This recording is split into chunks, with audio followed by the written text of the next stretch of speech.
Hello friends, कैसे हैं आप। उम्मीद करता हूँ आप बहुत अच्छे होंगे और आपकी पढ़ाई बहुत अच्छे चल रही है। इसमें सभी क्वेश्चन आपको कथन वाले देखने को मिलेंगे जिसमें आपको विचार करना होगा। आइए दोस्तों, देखते हैं पहला क्वेश्चन। निम्नलिखित कथनों पर विचार कीजिए, उपयुक्त में से कौन सा कथन सही है इसको देखिए। सरकार द्वारा ग्राम पंचायत का सचिव नियुक्त किया जाता है, बिल्कुल किया जाता है। जो ग्राम सभा का सचिव होता है ये भी सही है, जो ग्राम सभा का सचिव होता है। आगे देखिए, ग्राम पंचायत कई वार्डों में व्यक्त होती है, ये भी आपको मालूम होगा कि ग्राम पंचायत कई वार्डों में व्यक्त होती है। प्रत्येक वार्ड अपना प्रतिनिधि चुनता है। क्या चुनता है? प्रत्येक वार्ड अपना प्रतिनिधि चुनता है, जो वार्ड पंच के नाम से जाना जाता है। किस नाम से? वार्ड पंच के नाम से जाना जाता है। सचिव का कार्य देखिए, ग्राम सभा एवं ग्राम पंचायत बैठक बुलाना व पंचायतों की चर्चा एवं निर्णय का रिकॉर्ड रखना होता है। देखिए इसमें बताइए कौन सा कथन सही है। देखिए मैंने बताइए कितना टफ क्वेश्चन है, कितना सरल क्वेश्चन है फ्रेंड्स। टफ नहीं है, बहुत सरल क्वेश्चन है। इसका आंसर सी सही है। इसमें सभी सही है। आपको अच्छे से मालूम है कि सरकार द्वारा ग्राम पंचायत का सचिव नियुक्त किया जाता है, जो ग्राम सभा का भी सचिव होता है। आगे देखिए, ग्राम पंचायत कई वार्डों में व्यक्त होती है। ग्राम पंचायत कई वार्डों में विभक्त होती है। प्रत्येक वार्ड अपना प्रतिनिधि चुनता है। क्या करता है? प्रत्येक वार्ड अपना प्रतिनिधि चुनता है, जो वार्ड पंच के नाम से जाना जाता है। किस नाम से? वार्ड पंच के नाम से जाना जाता है। ग्राम सभा में ग्राम पंचायत का बैठक बुलाना, पंचायतों की चर्चा एवं निर्णय का रिकॉर्ड रखना होता है। पंचायतों की चर्चा एवं निर्णय का रिकॉर्ड रखना होता है। किसका कार्य होता है? सचिव का कार्य होता है। तो बताइए ये क्वेश्चन कितना सरल था, आपके लिए टफ था। बस इसी क्वेश्चन को हुआ बना दिया जाएगा। ठीक है फ्रेंड्स, इसका आंसर सी सही है। नेक्स्ट क्वेश्चन देखिए, ग्राम पंचायत की आमदनी के स्रोत में शामिल है। देखिए अपने बताइए, ग्राम पंचायत की आमदनी के स्रोत में शामिल है। क्या क्या शामिल होते हैं ग्राम पंचायत की आमदनी के स्रोत में? देखिए इसमें घरों व बाजारों पर लगाए जाने वाले कर से मिलने वाली राशि। घरों व बाजारों पर लगाए जाने वाले कर से मिलने वाली राशि, ये सही है। आगे देखिए, विभिन्न सरकारी विभागों द्वारा चलाई गई योजनाओं की राशि जो जनपद एवं जिला पंचायत से आती है। कहाँ से आती है? जो जनपद एवं जिला पंचायत से आती है, ये भी सही है। समुदाय के काम के लिए मिलने वाला दान। समुदाय के काम के लिए मिलने वाला दान किसके लिए? समुदाय के काम के लिए मिलने वाला दान। बताइए फ्रेंड्स इसका आंसर क्या सही है? तो फ्रेंड्स याद रखिए, इसका आंसर डी सही है, यानी कि उपयुक्त सभी सही है। ठीक है, ग्राम पंचायत की आमदनी के स्रोत में घरों व बाजारों पर लगाए जाने वाले कर से मिलने वाली राशि, विभिन्न सरकारी विभागों द्वारा चलाई गई योजनाओं की राशि जो जनपद एवं जिला पंचायत से आती है। कहाँ से आती है? जनपद एवं जिला पंचायत से आती है। ठीक है, आगे देखिए, समुदाय के काम के लिए मिलने वाला दान। समुदाय के काम के लिए मिलने वाला दान। ठीक है फ्रेंड्स, याद रखिए इसका आंसर डी सही है। इसमें सभी सही है। ठीक है, नेक्स्ट क्वेश्चन देखिए, निम्नलिखित कथनों पर विचार कीजिए। आज फ्रेंड्स आपको ना कथनों पर विचार कराएंगे। देखिए फ्रेंड्स, और करिए विचार और बताइए इसमें कौन सा कथन असत्य है। आपको बताना है कौन सा कथन असत्य है। विचार करने के बाद बताइए फ्रेंड्स कौन सा कथन असत्य है। देखिए इसमें, पंचायती राज व्यवस्था में ग्राम पंचायत के बाद दूसरा स्तर क्षेत्र पंचायत का होता है। बिल्कुल होता है। पंचायती राज व्यवस्था में ग्राम पंचायत के बाद दूसरा स्तर कौन सा होता है? क्षेत्र पंचायत का होता है। ये तो सही बात है। आगे देखिए, जिसे क्षेत्र पंचायत समिति कहते हैं, उसे क्या कहते हैं? क्षेत्र पंचायत समिति कहते हैं। ये भी सही है, यानी कि पहला कथन तो सही है। आपको बताना कि असत्य कथन बताना है। ठीक है, इस पर नज़र रखिएगा और आगे देखिएगा। संविधान में दिए गए निर्देश के आधार पर देश के हर राज्य में पंचायत से जुड़े कानून बनाए। पंचायत से जुड़े कानून बनाए हैं, इसलिए पंचायत संबंधी कानून हर राज्य में अलग अलग हो सकते हैं। इसलिए पंचायत संबंधी कानून हर राज्य में अलग अलग हो सकते हैं। बिल्कुल सही बात है। देखिए फ्रेंड, बताइए इसमें कौन सा सत्य है। तो फ्रेंड्स याद रखिए, इसमें कोई भी असत्य नहीं है, यानी कि इसका आंसर डी सही है। ना फ्रेंड्स एक असत्य ना दो असत्य है। देखिए फ्रेंड, बताइए कितना टफ क्वेश्चन था, बहुत सरल क्वेश्चन था, इसमें बिल्कुल दम नहीं थी। ठीक है फ्रेंड्स, आपको अच्छे से मालूम है कि पंचायती राज व्यवस्था में ग्राम पंचायत के बाद कौन सा स्तर आता है? क्षेत्र पंचायत आता है, उसके बाद जिला पंचायत आता है। ठीक है, तो क्षेत्र पंचायत को क्या कहते हैं? पंचायत समिति कहते हैं। संविधान में दिए गए निर्देशों के आधार पर देश के हर राज्य ने पंचायत से जुड़े कानून बनाए हैं, इसलिए पंचायत संबंधी कानून हर राज्य में अलग अलग हो सकते हैं। इसलिए पंचायत संबंधी कानून हर राज्य में अलग अलग हो सकते हैं। बिल्कुल सही है, इसमें कोई सत्य नहीं था। ठीक है फ्रेंड्स, याद देखिए इसका आंसर डी सही था। नेक्स्ट क्वेश्चन देखिए, और बताइए निम्नलिखित कथनों पर विचार कीजिए। आइए फ्रेंड्स करते हैं इसमें विचार। ग्राम सभा एक पंचायत के सभी वयस्क सदस्यों से मिलकर बनी होती है, जिसमें सिर्फ एक गांव या एक से अधिक गांव शामिल हो सकते हैं। आपको बताना क्या? आपको इसमें बताना असत्य कथन कौन सा है। आगे देखिए, गांव के व्यक्ति जो 18 वर्ष या उससे अधिक के हों, गांव के व्यक्ति जो 18 वर्ष या उससे अधिक के हों, उन्हें वोट देने का अधिकार प्राप्त हो, वह ग्राम सभा का सदस्य होता है। ठीक है फ्रेंड्स, याद है, तो वो ग्राम सभा का सदस्य होता है। ये भी सही है। आपको क्या बताना है? आपको असत्य बताना है, यानी कि इसका आंसर डी सही है। इसमें कोई सत्य नहीं है। ठीक है फ्रेंड्स, याद रखिए इसका आंसर डी सही है। नेक्स्ट क्वेश्चन देखिए, प्रायः स्थानीय सरकार अपने अधिकार एवं शक्तियाँ कहाँ से प्राप्त करती हैं? आपको बताना है जो स्थानीय सरकारें होती हैं वो अपने अधिकार एवं शक्तियाँ कहाँ से प्राप्त करती हैं। देखिए, राज्य सरकार से, केंद्र सरकार से, केंद्र या राज्य सरकार के कानून द्वारा, संविधान द्वारा। देखिए अपने बताइए इसमें से कौन सा आंसर सही है। देखिए ये भी अच्छा क्वेश्चन है। प्रायः स्थानीय सरकार अपने अधिकार एवं शक्तियाँ कहाँ से प्राप्त करती हैं? तो फ्रेंड्स आपको मालूम होगा राज्य सरकार से और संविधान से। कहाँ से? राज्य सरकार से और संविधान द्वारा। यानी कि इसका 1 और 4 सही है, इसका 1 और 4 सही है, यानी कि इसका आंसर डी सही है। इसका आंसर डी सही है, ठीक है फ्रेंड्स, याद रखिएगा, इसका आंसर डी सही है, ठीक है। आपको मालूम पंचायती राज किसका विषय है? राज सूची विषय। पंचायती राज किसका विषय है? राज सूची विषय है, यानी राज्य सरकार के अंतर्गत आती हैं। और संविधान द्वारा फ्रेंड्स आपको मालूम होगा 11वीं अनुसूची जोड़ी गई जो 73वें संविधान संशोधन से, 11वीं अनुसूची जोड़ी गई थी 73वें संविधान संशोधन से, ठीक है। यानी संविधान द्वारा और राज्य सरकार से, संविधान द्वारा और राज्य सरकार से स्थानीय सरकारें क्या करती हैं? अपने अधिकार और शक्तियाँ प्राप्त करती हैं, ठीक है फ्रेंड्स, याद रखिएगा। नेक्स्ट क्वेश्चन देखिए, सामुदायिक विकास कार्यक्रम 1952 के संदर्भ में असत्य कथन है। देखिए अपने बताइए, सामुदायिक विकास कार्यक्रम जो आया था 1952 में, कब आया था? 1952 में। इसके संदर्भ में आपको ना असत्य कथन देखना है। देखिए अपने बताइए इसमें कौन सा असत्य कथन है। देखिए इसमें ये ऊपर से नीचे की ओर विकास का मॉडल था। किसका मॉडल था? ऊपर से नीचे की ओर विकास का मॉडल था। आपको बताना असत्य कथन, ठीक है। आगे देखिए, नीचे से ऊपर की ओर, किससे? नीचे से ऊपर की ओर विकास का मॉडल था। देखिए फ्रेंड्स बताइए, नीचे से ऊपर की ओर नहीं फ्रेंड्स, यही असत्य है। ये ऊपर से नीचे की ओर विकास का मॉडल था। कैसा था? ऊपर से नीचे की ओर विकास का मॉडल था, ना कि नीचे से ऊपर की ओर विकास का मॉडल था। तो फ्रेंड्स याद रखिएगा, इसका आंसर बी सही है। नीचे से ऊपर की ओर विकास का मॉडल नहीं था, ऊपर से नीचे की ओर विकास का मॉडल था, ठीक है। इसका आंसर बी सत्य है। आगे देखिए, इस कार्यक्रम में स्थानीय संस्थाओं को भागीदार नहीं बनाया गया। इस कार्यक्रम में स्थानीय संस्थाओं को भागीदार नहीं बनाया गया। किनको? स्थानीय संस्थाओं को भागीदार नहीं बनाया गया, इसीलिए फ्रेंड्स फेल हो गया था, यानी कि ये सही है।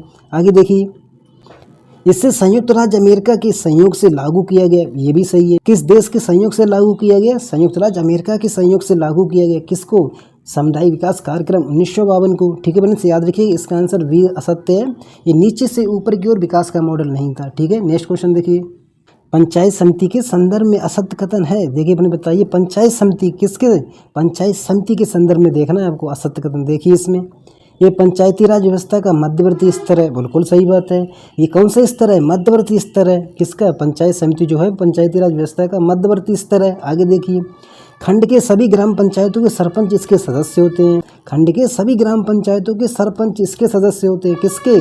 पंचायत समिति के, ये भी सही है। आगे देखिए, इसके मुख्य प्रशासनिक अधिकारी को खंड विकास अधिकारी बीडीओ कहते हैं, ये भी आपको मालूम होगा। पंचायत समिति का अध्यक्ष राज्य सरकार द्वारा नियुक्त किया जाता है। देखिए फ्रेंड्स बताइए इसका आंसर क्या सही है। तो फ्रेंड्स याद रखिएगा, पंचायत समिति का अध्यक्ष राज्य सरकार द्वारा नियुक्त नहीं किया जाता है, स्वयं अपने में से किया जाता है। किसके द्वारा? स्वयं अपने में से किया जाता है। पंचायत समिति का अध्यक्ष स्वयं चुनती है, ना कि राज्य सरकार द्वारा, ठीक है फ्रेंड्स, याद रखिएगा। इसका आंसर डी सही है, इसका आंसर डी सही है, यही असत्य कथन है। नेक्स्ट क्वेश्चन देखिए, पंचायत के संदर्भ में सत्य कथन है। आपको बताना है पंचायत के संदर्भ में, किसके संदर्भ में? पंचायत के संदर्भ में। प्रत्येक राज्य में पंचायत अपने प्रथम अधिवेशन तारीख से 5 वर्षों की निश्चित अवधि तक कार्य करेगी। प्रथम अधिवेशन की तारीख से, किससे? प्रथम अधिवेशन की तारीख से 5 वर्ष की अवधि की समाप्ति से पूर्व नए निर्वाचन करा लिए जाएंगे, बिल्कुल करा लिए जाएंगे, ये भी सही है। आगे देखिए, विधि द्वारा विहित प्रक्रिया द्वारा इन्हें 5 वर्ष की अवधि से पूर्व भी विकृत किया जा सकता है। उपयुक्त सभी, देखिए इसमें बताइए पंचायत के संदर्भ में सत्य कथन। देखिए कितना सरल क्वेश्चन है, इसका आंसर डी सही है, सभी सत्य हैं, ठीक है। प्रारंभ में ग्राम पंचायत कार्य का अलग अलग राज्यों में अलग अलग था, किंतु 73वें संविधान संशोधन अधिनियम द्वारा निश्चित प्रावधान किया गया कि प्रत्येक राज्य में पंचायत अपने प्रथम अधिवेशन की तारीख से 5 वर्षों की निश्चित अवधि तक कार्य करेगी, ठीक है फ्रेंड्स, याद रखिएगा। 5 वर्ष अवधि की समाप्ति से पूर्व भी नए निर्वाचन करा लिए जाएंगे। विधि द्वारा विहित प्रक्रिया द्वारा इन्हें 5 वर्ष की अवधि से पूर्व विघटित किया जा सकता है, बिल्कुल किया जा सकता है। और आगे देखिए, विघटन किए जाने पर विघटन की तारीख से 6 माह के भीतर निर्वाचन हो जाने चाहिए, 6 माह के भीतर निर्वाचन हो जाना चाहिए, ठीक है फ्रेंड्स, याद रखिएगा। अगर 6 माह से कम का समय है तो निर्वाचन नहीं कराए जाएंगे, इसको भी याद रखिएगा। नेक्स्ट क्वेश्चन देखिएगा, भारत में पंचायती राज संस्थाओं के ह्रास के लिए अशोक मेहता समिति द्वारा निम्नलिखित में से कौन से कारण बताए गए थे? देखिए फ्रेंड बताइए, अशोक मेहता समिति द्वारा निम्नलिखित में से कौन से कारण बताए गए, किसके लिए? पंचायती राज संस्थाओं के ह्रास के लिए। देखिए इसमें अधिकारी तंत्र की भूमिका, बिल्कुल सही है, अधिकारी तंत्र की भूमिका, ठीक है फ्रेंड्स। आगे देखिए, राजनीतिक इच्छा शक्ति का अभाव, किसकी? राजनीतिक इच्छा शक्ति का अभाव। संप्रत्यात्मक स्पष्टता का अभाव, लिंग समानता का अभाव, नहीं फ्रेंड्स, लिंग समानता के अभाव की बात नहीं की थी किसने? अशोक मेहता समिति ने, यानी लिंग समानता का अभाव इसमें नहीं आएगा। तो फ्रेंड्स याद रखिएगा, अधिकारी तंत्र की भूमिका, राजनीतिक इच्छा शक्ति का अभाव, संप्रत्यात्मक स्पष्टता का अभाव। देखिए फ्रेंड्स बताइए कौन सा आंसर सही है। फ्रेंड्स याद रखिए इसका आंसर सी सही है, इसका आंसर सी सही है। इसमें देखिए भारत में पंचायती राज संस्थाओं के ह्रास का कारण अशोक मेहता समिति ने हथकारी तंत्र की भूमिका बताया। क्या बताया? हथकारी तंत्र की भूमिका राजनीतिक इच्छा शक्ति का अभाव संप्रत्यात्मक स्पष्टता के अभाव के मुख्य कारण माना था। संप्रत्यात्मक स्पष्टता के अभाव को मुख्य कारण माना था किसने? अशोक मेहता समिति ने। ठीक है फ्रेंड्स, दिसंबर 1977 में जनता पार्टी की सरकार ने अशोक मेहता समिति की अध्यक्षता में पंचायती राज संस्थाओं पर एक समिति का गठन किया। किस पर? पंचायती राज संस्थाओं पर एक समिति गठन किया। उस समिति का नाम क्या था? अशोक मेहता समिति। कब? दिसंबर 1977 में। आगे देखिए जिसने 1978 में अपनी रिपोर्ट सौंपी। इसकी रिपोर्ट कब आई थी? 1978 में। देश में पत्तनोन्मुख पंचायती राज पद्धति को मजबूत करने हेतु 132 सिफारिशें की। ठीक है फ्रेंड्स, याद रखिएगा 132 सिफारिशें की थी। इसको जरूर याद रखिएगा, 132 सिफारिशें की थी। ठीक है फ्रेंड्स, नेक्स्ट क्वेश्चन देखिए फ्रेंड्स, पंचायती राज के निम्न समितियों पर विचार कीजिए तथा कालक्रम अनुसार इन्हें व्यवस्थित करें। क्या करें? इन्हें कालक्रम अनुसार व्यवस्थित करें। देखिए मुझे बताइए कितना सरल क्वेश्चन। अशोक मेहता समिति 1977, एल.एम. सिंघवी समिति 1986, बी.आर. मेहता समिति 1957, जी.वी.के. राव समिति 1985। देखिए मुझे बताइए इसका आंसर क्या सही है। तो फ्रेंड्स याद रखिएगा इसका आंसर भी सही है। सबसे पहले कौन सी समिति आएगी? बलवंत राय मेहता समिति 1957, बलवंत राय मेहता समिति 1957, यानी कि फ्रेंड्स 3 को लाइएगा। उसके बाद में फ्रेंड्स आपको मालूम है अशोक मेहता समिति। उसके बाद फ्रेंड्स 1 को लगाइएगा। आगे देखिए अशोक मेहता समिति के बाद फ्रेंड्स आपको मालूम होगा जी.वी.के. राव समिति। कौन समिति? जी.वी.के. राव समिति 1985 में। और जी.वी.के. राव समिति के बाद एल.एम. सिंघवी। ठीक है, जी.वी.के. राव समिति के बाद एल.एम. सिंघवी समिति। तो फ्रेंड्स इसका आंसर भी सही है, याद रखिएगा। नेक्स्ट क्वेश्चन देखिए, निम्नलिखित में से कौन सी एल.एम. सिंघवी समिति की सिफारिशें हैं? आपको बताना एल.एम. सिंघवी की समिति की सिफारिशें। देखिए जिसका गठन 1986 में किया गया था। देखिए इसकी क्या क्या सिफारिशें थी। गांवों के एक समूह के लिए न्याय पंचायतें बनाई जानी चाहिए। क्या बनाई जानी चाहिए? न्याय पंचायतें बनाई जानी चाहिए। पंचायती राज संस्थाओं के लिए संवैधानिक मान्यता एल.एम. सिंघवी समिति ने की थी। किसने? एल.एम. सिंघवी समिति ने की थी। ये भी सही है। आगे देखिए ग्राम पंचायतों के लिए अधिक वित्तीय संसाधन। ग्राम पंचायतों के लिए अधिक वित्तीय संसाधन। देखिए बहन बताइए इसका आंसर क्या सही है? ग्राम पंचायतों के लिए अधिक वित्तीय संसाधन। तो फ्रेंड्स याद रखिएगा इसका आंसर डी सही है, यानी कि इसमें सभी सही हैं। ठीक है, आपको याद रखना है गांवों के एक समूह के लिए न्याय पंचायतें बनाई जानी चाहिए। पंचायती राज सभाओं के लिए संवैधानिक मान्यता, ग्राम पंचायतों के लिए अधिक वित्तीय संसाधन, ग्राम पंचायतों के लिए अधिक वित्तीय संसाधन। ठीक है फ्रेंड्स, याद रखिए इसका आंसर डी सही है। नेक्स्ट क्वेश्चन देखिए फ्रेंड्स, उत्तर प्रदेश अधिनियम 1947 की मुख्य विशेषता क्या थी? देखिए फ्रेंड्स बताइए उत्तर प्रदेश पंचायती राज अधिनियम 1947 की मुख्य विशेषताएं क्या थी? देखिए इसमें ग्राम सभा की स्थापना, ये तो सही है फ्रेंड्स। ग्राम पंचायत की स्थापना, ये भी सही है। पंचायत अवधि, ये भी सही है। पंचायत अवधि, ये भी सही है। अनुसूचित जातियों को 15% आरक्षण, देखिए फ्रेंड्स बताइए ये सही है, ये मुख्य विशेषता में आता है। आगे देखिए महिलाओं को 10% आरक्षण, बिल्कुल नहीं फ्रेंड्स, 33% आरक्षण की बात की गई। तो देखिए फ्रेंड्स बताइए इसका आंसर क्या सही है? तो फ्रेंड्स याद रखिएगा उत्तर प्रदेश पंचायती राज अधिनियम 1947 में ग्राम सभा की स्थापना, ग्राम पंचायत की स्थापना और पंचायत अवधि। ठीक है, इसके आंसर 1, 2, 3 सही है। देखिए फ्रेंड्स बताइए इसका आंसर सी सही है। इसका आंसर सी सही है। इसकी मुख्य विशेषताओं में ग्राम सभा की स्थापना, क्या ग्राम सभा की स्थापना, ग्राम पंचायत की स्थापना, पंचायत अवधि, प्रधान कार्यालय की स्थापना, महिलाओं के लिए 33% आरक्षण की बात की गई। ठीक है फ्रेंड्स, याद रखिएगा। नेक्स्ट क्वेश्चन देखिए, उत्तर प्रदेश पंचायती राज अधिनियम 1947 धारा 15 ग्राम सभा के कार्यों का निर्धारण करती है। कौन सी धारा? धारा 15। देखिए इसमें फ्रेंड्स बताइए कौन कौन से कार्यों का निर्धारण करती है उत्तर प्रदेश पंचायती राज अधिनियम 1947 में? देखिए कृषि एवं कृषि को बढ़ावा देना तथा विकास करना, ये तो सही है। मैदानों एवं चारागाहों का विकास करना, मैदानों एवं चारागाहों का विकास। आगे देखिए भूमि विकास में सरकार की सहायता ना करना, ये तो गलत बात है। धारा 15 के कार्य में ये नहीं आता है, इसको हटाइएगा। आगे देखिएगा लघु सिंचाई परियोजनाओं से जल वितरण का प्रबंधन एवं सहायता करना, ये भी सही है। डेयरी मुर्गी पालन आदि को बढ़ावा ना देना, क्या बात करते हो? डेयरी मुर्गी पालन आदि को बढ़ावा ना देना, ये भी फ्रेंड्स गलत है। ठीक है, तो फ्रेंड्स बताइए इसका आंसर क्या सही है? तो फ्रेंड्स याद रखिए इसका आंसर सी सही है। इसका आंसर सी सही है। इसमें फ्रेंड्स 1 सही है, 2 सही है, ठीक है, और 4 सही है। याद रखिए फ्रेंड्स कृषि एवं कृषि को बढ़ावा देना तथा विकास करना, मैदानों एवं चारागाहों का विकास करना, लघु सिंचाई परियोजनाओं से जल वितरण का प्रबंधन एवं सहायता करना।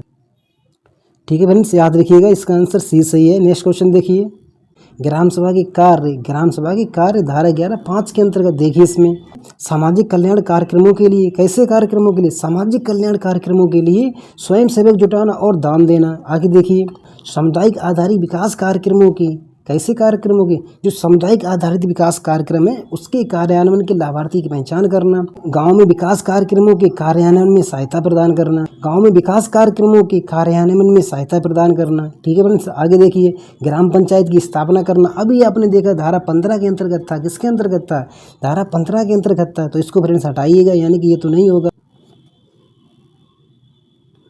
मैदानों एवं चारागाहों का विकास धारा 11(5) के अंतर्गत नहीं आएगा। ठीक है फ्रेंड्स, ये भी धारा 11(5) के अंतर्गत नहीं है। मैदानों एवं चारागाहों का विकास, इसको भी हटाइएगा। तो बताइए फ्रेंड्स इसका आंसर क्या सही है।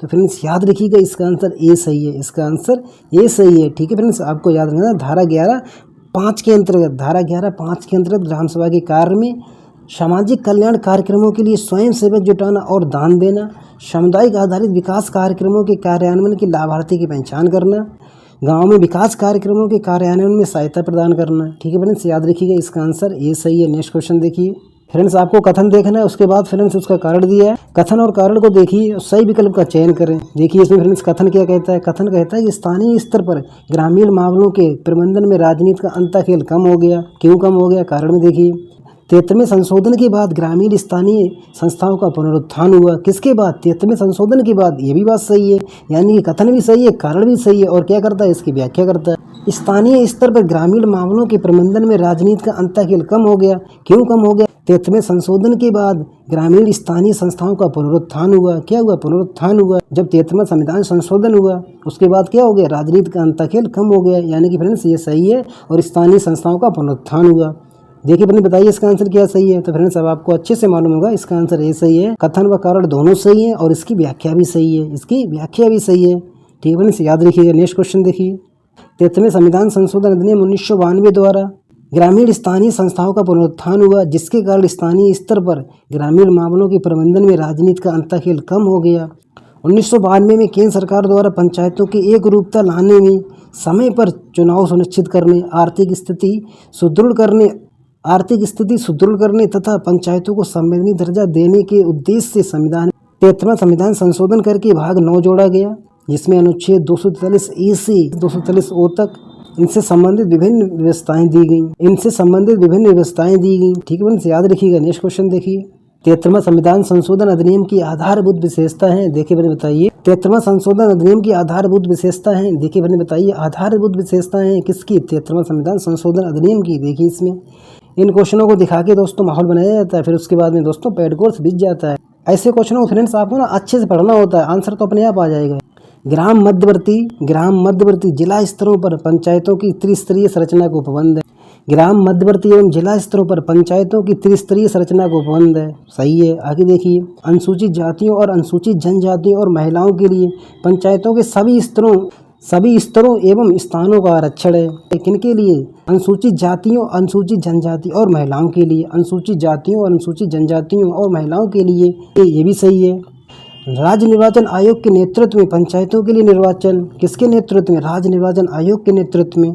संविधान की 11वीं अनुसूची का पुनः स्थापना, संविधान की 11वीं अनुसूची जोड़ेगी, ये भी सही है। ठीक है फ्रेंड्स, याद रखिए। तो फ्रेंड्स याद रखिएगा इसका आंसर सभी सही है, इसका आंसर सी सही है। ठीक है, ग्राम मध्यवर्ती एवं जिला स्तरों पर पंचायतों की त्रिस्तरीय संरचना को उपबंध, अनुसूचित जाति और अनुसूचित जनजाति और महिलाओं के लिए पंचायतों के सभी स्तरों एवं स्थानों का आरक्षण, राज्य निर्वाचन आयोग के नेतृत्व में पंचायतों के लिए निर्वाचन, संविधान की 11वीं अनुसूची का पुनः स्थापना। नेक्स्ट क्वेश्चन देखिए निम्न कथनों में असत्य कथन बताइए। आपको असत्य कथन देखना। देखिए फ्रेंड्स, ग्राम स्तर पर किसी पंचायत के अध्यक्ष का चुनाव पंचायत सदस्यों द्वारा अपने में से किया जाता है। नहीं फ्रेंड्स, इसका आंसर पहला सही है, यानी कि यही असत्य है। इसमें क्या है फ्रेंड्स, ग्राम स्तर पर किसी पंचायत के अध्यक्ष का चुनाव जनता द्वारा प्रत्यक्ष रूप से किया जाता है। कैसे किया जाता है, जनता द्वारा प्रत्यक्ष रूप से किया जाता है। इसका आंसर ये सही है। इसमें आगे भी देखिए फ्रेंड्स, ग्राम स्तर पर किसी पंचायत के अध्यक्ष के निर्वाचन संबंधी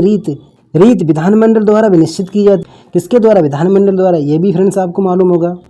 मध्यवर्ती स्तर पर अध्यक्ष का चुनाव सदस्यों द्वारा अपने में से किया जाता है, ये सही है। मध्यवर्ती स्तर पर अध्यक्ष का चुनाव सदस्यों द्वारा अपने में से की जाती है, ये सही है, ठीक है। जिला स्तर पर पंचायत अध्यक्ष का निर्वाचन सदस्यों द्वारा अपने में से किया जाता है, ये भी सही है।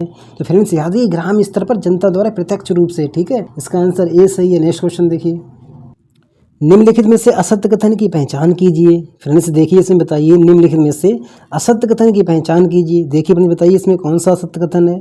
पंचायत में अनुसूचित जातियों और जनजातियों के लिए आरक्षित पदों का अनुपात उस पंचायत क्षेत्र में उनकी जनसंख्या के अनुपात में होता है, ये तो बिल्कुल सही बात है। आगे देखिए, अनुसूचित जातियों और जनजातियों की स्त्रियों के लिए 1/3 स्थान आरक्षित हैं, ये भी सही है। कितने स्थान आरक्षित है? 1/3 स्थान आरक्षित है। पंचायतों में अन्य पिछड़े वर्ग के लोगों के लिए आरक्षण प्रदान किया जाना राज्य विधानमंडल के लिए बाध्यता है। किसके लिए बाध्यता है? राज्य विधानमंडल के लिए बाध्यता है? बिल्कुल नहीं फ्रेंड्स, बाध्यता नहीं है, ये स्वविवेकी के अंतर्गत आएगा। पंचायत में अन्य पिछड़े वर्ग के लोगों के लिए आरक्षण प्रदान किया जाना राज्य विधानमंडल की बाध्यता है? बिल्कुल नहीं फ्रेंड्स, अनिवार्य के अंतर्गत नहीं आता, ये स्वविवेकी के अंतर्गत आता है, आपको याद रखना है। पंचायत के अध्यक्षों के पद स्त्रियों के लिए 1/3 आरक्षित हो गए, ये भी सही है, ठीक है फ्रेंड्स, याद रखिएगा, इसका आंसर सी सही है। नेक्स्ट क्वेश्चन देखिए, शक्तियों और उत्तरदायित्वों को लेकर पंचायतों से संबंधित कौन से कथन सत्य हैं? देखिए इसमें आपको बताना, शक्तियों और उत्तरदायित्वों को लेकर पंचायत से संबंधित कौन कौन से कथन इसमें सत्य हैं। देखिए इसमें आर्थिक विकास योजना एवं सामाजिक न्याय योजना तैयार करना। कैसी योजना तैयार करना? आर्थिक विकास योजना एवं सामाजिक न्याय योजना तैयार करना। संविधान की 11वीं अनुसूची में दिए गए 29 विषयों के संबंध में आर्थिक विकास एवं सामाजिक न्याय की योजनाओं का कार्यान्वयन, उचित कर, शुल्क, टोल और शुल्क लगाना और एकत्र करना। देखिए फ्रेंड्स बताइए इसमें कौन सा सही है। तो फ्रेंड्स याद रखिए इसके तीनों कथन सही है, यानी कि इसका सी आंसर सही है। इसमें तीनों कथन सही है, ठीक है फ्रेंड्स, याद रखिए इसमें तीनों कथन सही है। आपको याद रखना है, शक्तियों और उत्तरदायित्वों को लेकर पंचायत से संबंधित आर्थिक विकास योजना और सामाजिक न्याय योजना तैयार करना। 11वीं अनुसूची में दिए गए 29 विषयों से संबंधित आर्थिक विकास एवं सामाजिक न्याय की योजनाओं का कार्यान्वयन, उचित कर, शुल्क, टोल और शुल्क लगाना और एकत्र करना। ठीक है फ्रेंड्स, याद रखिएगा, इसका आंसर सी सही है। नेक्स्ट क्वेश्चन देखिए, इसमें भी आपको कथन और कारण देखना है। देखिए इसमें पंचायतों के पास अपने राजस्व संसाधन अत्यंत कम है, ये तो बात सही है। पंचायतों के पास अपने राजस्व संसाधन अत्यंत कम है, पंचायतों के पास अपने राजस्व संसाधन अत्यंत कम है। कारण में देखिए, कारण क्या कहता है? राज्य ने पंचायतों के वित्तीय सशक्तिकरण पर पर्याप्त ध्यान दिया। क्या बात है फ्रेंड्स, फिर कैसे कम है? यानी कारण तो गलत है और कथन सही है। तो देखिए फ्रेंड्स बताइए इसका आंसर क्या सही है। फ्रेंड्स याद रखिएगा इसका आंसर सी सही है। ए सही है किंतु आर गलत है, ए सही है किंतु आर गलत है। कितने सरल क्वेश्चन होते हैं, बस आपको ना इनको अच्छे से पढ़ना है, आंसर अपने आप आएगा। पंचायतों के पास अपने राजस्व संसाधन अत्यंत कम है। राज्यों ने पंचायतों के वित्तीय सशक्तिकरण पर पर्याप्त ध्यान नहीं दिया है। क्या किया है? राज्यों ने पंचायतों के वित्तीय सशक्तिकरण पर्याप्त ध्यान नहीं दिया है। ठीक है फ्रेंड्स, ये होना चाहिए था कि पर्याप्त ध्यान नहीं दिया है। नेक्स्ट क्वेश्चन देखिएगा, निम्नलिखित में से कौन पंचायतों द्वारा अपने संसाधनों से अत्यंत कम राजस्व उत्पन्न करने के कारण है? देखिए इसमें अत्यंत कम राजस्व उत्पन्न करने के कारण है। देखिए इसमें कौन कौन से कारण हैं? पंचायतों द्वारा वित्तीय अधिकारों के प्रयोग की अनिच्छा, पंचायतों द्वारा वित्तीय अधिकारों के प्रयोग की अनिच्छा, ये सही है। आगे देखिए, राज्यों द्वारा पर्याप्त कराधान शक्तियों का हस्तांतरण ना करना। क्या करना? राज्यों द्वारा पर्याप्त कराधान शक्तियों का हस्तांतरण ना करना, ये भी सही है। देखिए फ्रेंड्स बताइए इसका कौन सा सही है। तो फ्रेंड्स याद रखिए इसमें दोनों सही हैं, इसमें दोनों सही हैं, इसका आंसर सी सही है। ठीक है फ्रेंड्स, याद रखिए इसका आंसर सी सही है। संसाधनों के अत्यंत कम राजस्व होने के कारण में पंचायतों द्वारा वित्तीय अधिकारों के प्रयोग की अनिच्छा, राज्यों द्वारा पर्याप्त कराधान शक्तियों को हस्तांतरण न करना। नेक्स्ट क्वेश्चन देखिएगा, पंचायतों की वित्तीय स्थिति के संदर्भ में निम्नलिखित कथनों पर विचार कीजिए। अब आपको ना वित्तीय स्थिति के संदर्भ में निम्नलिखित कथनों पर विचार करना है। देखिए इसमें पंचायतें आंतरिक संसाधन जुटाने में पूर्ण रूप से सक्षम है, पूर्ण रूप से गलत है फ्रेंड्स। देखिए इसमें बताइए, पंचायतें आंतरिक संसाधन जुटाने में पूर्ण रूप से सक्षम है? नहीं फ्रेंड्स, बहुत कमजोर हैं। कैसी हैं? बहुत कमजोर हैं, यानी कि ये तो गलत है। आगे देखिएगा, पंचायतें अनुदान के लिए केंद्र एवं राज्य सरकारों पर निर्भर नहीं है। देखिए फ्रेंड्स बताइए, ये भी गलत है। पंचायतें अनुदान के लिए केंद्र एवं राज्य सरकारों पर निर्भर नहीं है, अत्याधिक निर्भर है। कैसी निर्भर? अत्याधिक निर्भर है, यानी कि ये भी गलत है। आपको बताना कि आपको बताना कौन सा कथन सही है। देखिए फ्रेंड्स बताइए कौन सा कथन सही है। तो फ्रेंड्स याद रखिएगा इसमें भी कोई कथन सही नहीं है, यानी इसका आंसर डी सही है। पंचायतें आंतरिक संसाधन जुटाने में बहुत कमजोर हैं। कैसी हैं? बहुत कमजोर है, ना कि पूर्ण रूप से सक्षम है। पंचायतें केंद्र व राज्य सरकारों पर 95% तक निर्भर हैं। ठीक है फ्रेंड्स, याद रखिएगा इसका आंसर डी सही है। नेक्स्ट क्वेश्चन देखिएगा, निम्नलिखित में से कौन सम्मिलित है? देखिए फ्रेंड्स बताइए इसमें कौन सा सम्मिलित है। ये अच्छा क्वेश्चन है फ्रेंड्स। देखिए इसमें निम्नलिखित में से कौन सा सम्मिलित है। विद्युत कर, कौन सा कर, विद्युत कर क्षेत्र पंचायत द्वारा, सही है फ्रेंड्स, क्षेत्र पंचायत द्वारा लगाया जाता है। विद्युत कर क्षेत्र पंचायत द्वारा लगाया जाता है, ये सही है। आगे देखिएगा, विभव एवं संपत्ति कर जिला पंचायत द्वारा लगाया जाता है, किसके द्वारा, जिला पंचायत द्वारा, यानी कि दूसरा सही सम्मिलित नहीं है। आगे देखिएगा, बसशालाओं पर शुल्क, किस पर, बसशालाओं पर शुल्क ग्राम पंचायत द्वारा, ये भी सही है। देखिए फ्रेंड्स बताइए इसका आंसर क्या सही है। तो फ्रेंड्स याद रखिए इसका आंसर भी सही है, इसका 1 और 3 सही है। विद्युत कर क्षेत्र पंचायत द्वारा, विभव एवं संपत्ति कर जिला पंचायत द्वारा, किसके द्वारा, जिला पंचायत द्वारा। बसशालाओं पर शुल्क ग्राम पंचायत द्वारा। नेक्स्ट क्वेश्चन देखिएगा, उत्तर प्रदेश राज्य वित्त आयोग के बारे में निम्नलिखित में से कौन सा कथन सही है। देखिए इसमें राज्य में चतुर्थ वित्त आयोग क्रियान्वित है, नहीं फ्रेंड्स, पंचम वित्त आयोग है। कौन सा है, 5वां वित्त आयोग क्रियान्वित है, जिसके अध्यक्ष आनंद मिश्र जी है। फ्रेंड्स इसका पहला कथन गलत हो गया। आगे देखिएगा, चौथे वित्त आयोग के अध्यक्ष केसी त्रिपाठी, नहीं फ्रेंड्स, चौथे वित्त आयोग के अध्यक्ष अतुल कुमार गुप्ता जी हैं। कौन है, चौथे वित्त आयोग के अध्यक्ष अतुल कुमार गुप्ता जी हैं। तो फ्रेंड्स ये भी गलत हो गया। आगे देखिएगा, प्रथम राज्य वित्त आयोग का गठन 1994 में किया गया था। कब किया गया था, 1994 में किया गया था। देखिए फ्रेंड्स बताइए ये सही है, बिल्कुल सही है। राज्य वित्त आयोग का गठन भारतीय संविधान के अनुच्छेद 243 आई के तहत किया जाता है। किसके तहत, अनुच्छेद 243 आई के तहत किया जाता है। ठीक है फ्रेंड्स, याद रखिए आई के तहत किया जाता है। किसके तहत, आई के तहत। तो बताइए फ्रेंड्स इसका आंसर क्या सही है। इसका आंसर फ्रेंड्स केवल 3 सही है। इसका आंसर केवल 3 सही है। देखिए फ्रेंड्स बताइए इसका आंसर भी सही है, इसका आंसर भी सही है। इसमें फ्रेंड्स केवल 3 सही है। ठीक है, आपको याद रखना है। राज्य में चतुर्थ वित्त आयोग क्रियान्वित नहीं है, 5वां वित्त आयोग क्रियान्वित है। कौन सा, 5वां, जिसके अध्यक्ष आनंद मिश्र जी हैं। चौथे वित्त आयोग के अध्यक्ष अतुल कुमार गुप्ता जी हैं। प्रथम राज्य वित्त आयोग का गठन 1994 में किया गया था, ये सही है। राज्य वित्त आयोग का गठन भारतीय संविधान के अनुच्छेद 243 आई के तहत किया गया। किसके तहत, 243 आई के तहत। नेक्स्ट क्वेश्चन देखिएगा, राज्य वित्त आयोग के संबंध में निम्नलिखित कथनों पर विचार कीजिए। राज्य वित्त आयोग के संबंध में निम्नलिखित कथनों पर विचार कीजिए। सही कथन देखिए इसमें कौन सा सही है। राज्य वित्त आयोग पंचायतों की वित्तीय स्थिति का पुनर्विलोकन करेगा। देखिए इसमें ये सही है फ्रेंड्स, क्या करेगा, पुनर्विलोकन करेगा। कौन करेगा, राज्य वित्त आयोग, ये तो सही है। आगे देखिएगा, राज्य वित्त आयोग पंचायतों के लेखाओं की संपरीक्षा करने का उपबंध करेगा। ठीक है फ्रेंड्स, याद रखिए ये राज्य वित्त आयोग से संबंधित नहीं है। आगे देखिए, पंचायतों के लिए आरक्षण और निर्वाचन की सलाह देना, इसका कार्य नहीं है। किसका, राज्य वित्त आयोग का कार्य नहीं है पंचायतों के लिए आरक्षण व निर्वाचन की सलाह देना। राज्य वित्त आयोग पंचायतों की वित्तीय स्थिति का पुनर्वलोकन करेगा। ठीक है फ्रेंड्स, याद रखिएगा इसका आंसर ये सही है। नेक्स्ट क्वेश्चन देखिए, स्मार्ट विलेज के चरण 1 में संबंधित विषय हैं। देखिए फ्रेंड्स बताइए स्मार्ट विलेज के चरण 1 से उद्यमशीलता, उद्योग, जल, स्वच्छता, ऊर्जा, शिक्षा, स्वास्थ्य, कोई नहीं। देखिए फ्रेंड्स बताइए स्मार्ट विलेज के चरण 1 से संबंधित विषय है। तो फ्रेंड्स याद रखिए जल, स्वच्छता, ऊर्जा, शिक्षा, स्वास्थ्य, इसका आंसर सी सही है। स्मार्ट विलेज के चरण 1 से संबंधित विषय स्वच्छता एवं पेयजल, स्वच्छता एवं पेयजल, e library, green mobility, electronic वाहन, common service centre smart village के चरण 1 से संबंधित है। प्राथमिक स्वास्थ्य केंद्र में टेलीमेडिसिन की सुविधा। नेक्स्ट क्वेश्चन देखिए, स्मार्ट विलेज के चरण 2 से संबंधित विषय है। देखिए इसमें स्मार्ट विलेज के दूसरे चरण में क्या आता है, उद्योग आता है। इसमें देखिए स्मार्ट विलेज के चरण 2 से संबंधित विषय में आपको याद रखना है food processing, energy microgrid, milk processing, biofuel production, floriculture and sericulture, organic fertilizer. ठीक है फ्रेंड्स, याद रखिए स्मार्ट विलेज के चरण 2 से संबंधित विषय हैं, इन सभी को याद रखिएगा। नेक्स्ट क्वेश्चन देखिए, स्मार्ट विलेज के तीसरे चरण से संबंधित विषय देखिए। स्मार्ट विलेज के तीसरे चरण से संबंधित विषय देखिए, उद्योग दूसरे से है, उद्यमशीलता तीसरे से है। इसका आंसर भी सही है, उद्यमशीलता तीसरे से है। तीसरे में देखिए फ्रेंड्स सभी विषय एक साथ, contract farming, vocational training, database management, पौधरोपण एवं वाटर शेड मैनेजमेंट, सामुदायिक भवन एवं एजुकेशनल वीडियो स्क्रीनिंग, ग्राम दिवस का आयोजन। किसका आयोजन, ग्राम दिवस का आयोजन।